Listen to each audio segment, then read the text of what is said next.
Hello everybody, we're back.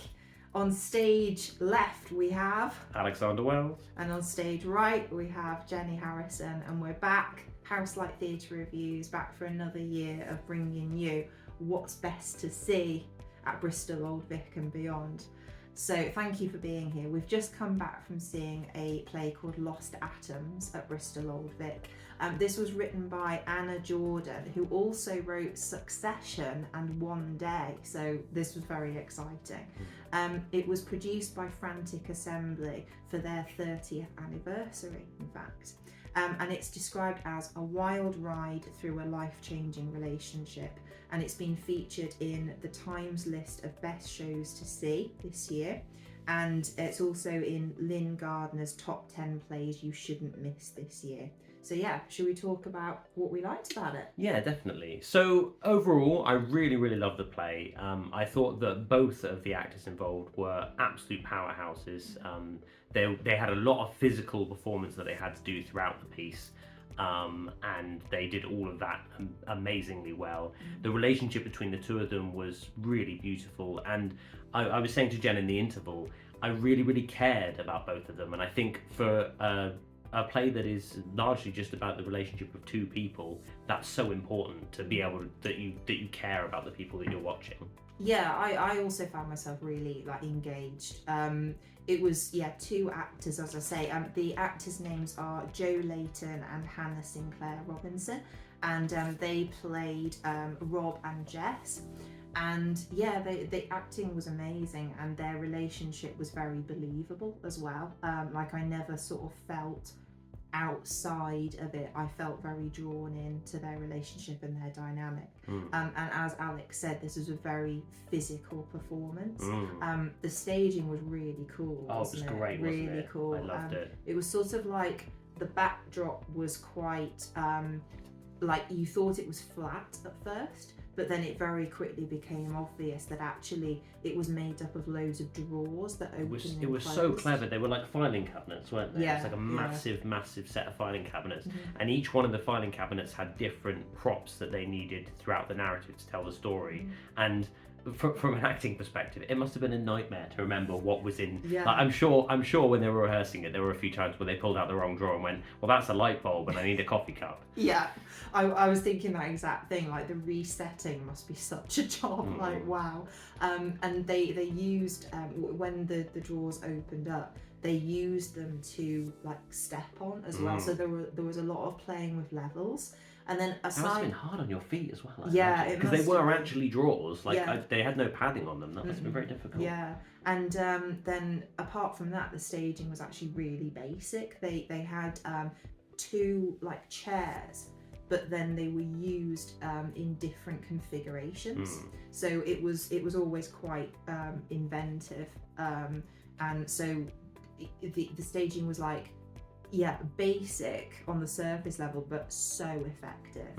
And the music and lighting was used to good effect as well. Yeah, they had a kind of a strip light around the edge of the stage, around the edge of the staging, I should say. And they also had a platform which lifted up, which they were often on, which was a bed and all sorts of other different bits and pieces. But that was also lit up, and they used the lights.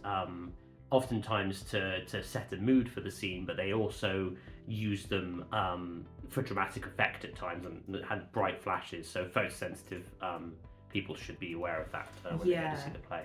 Speaking of content, this one is one that requires some warning. So I was a little bit apprehensive myself because it said in the content information that grief is a topic, and that's very relevant for me at the moment, unfortunately.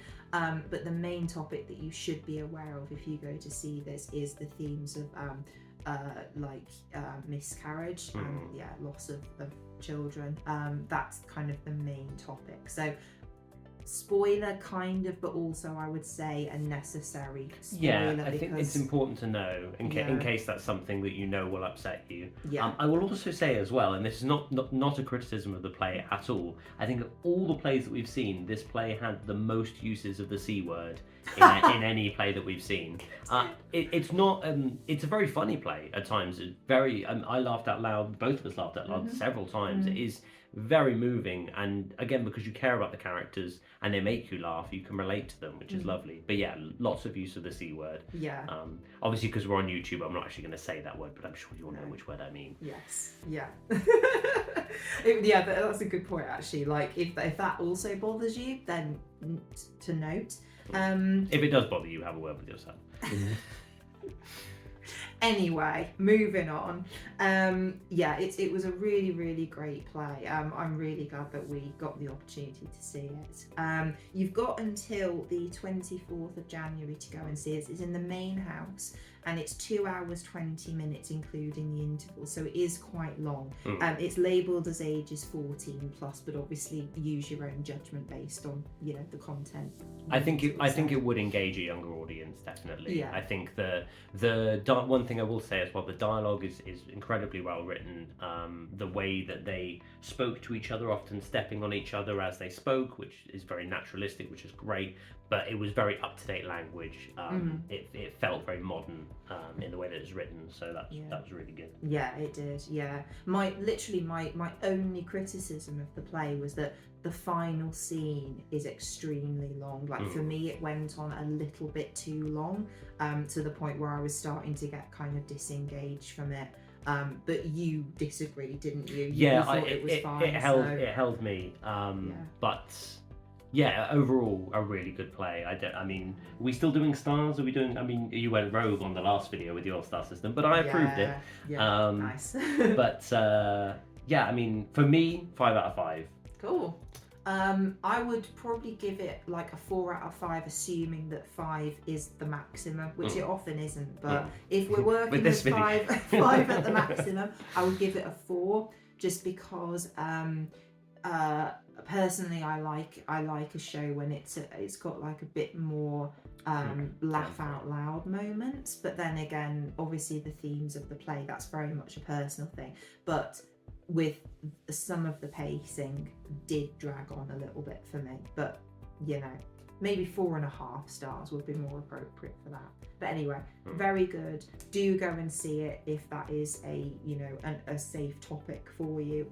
It's a beautiful performance, and the staging, I think, was the highlight. Yeah, absolutely. I don't think it would have worked without the way that it was staged. It needed to be in the main theatre, which this play was. Yeah. So yeah, thank you so much for watching. Yes, we appreciate it. We hope that you stick around to find out what else we go and see this year. We can't wait to bring you loads more shows and loads more reviews. And if you represent a theatre in the Southwest and you want to reach out to us, our contact details are in the episode description, as they are for all of the episodes that we do. I say episodes, reviews. Call them episodes, I don't know why. But for all the reviews, our contact details are down there. So if you represent a theatre and you'd like us to come review your play, it doesn't matter how big or small you are, reach out to us and we would love to get involved. Yeah, we would love that. So yeah, speak to you and we'll see you very soon for another one. Bye. Thanks. Bye.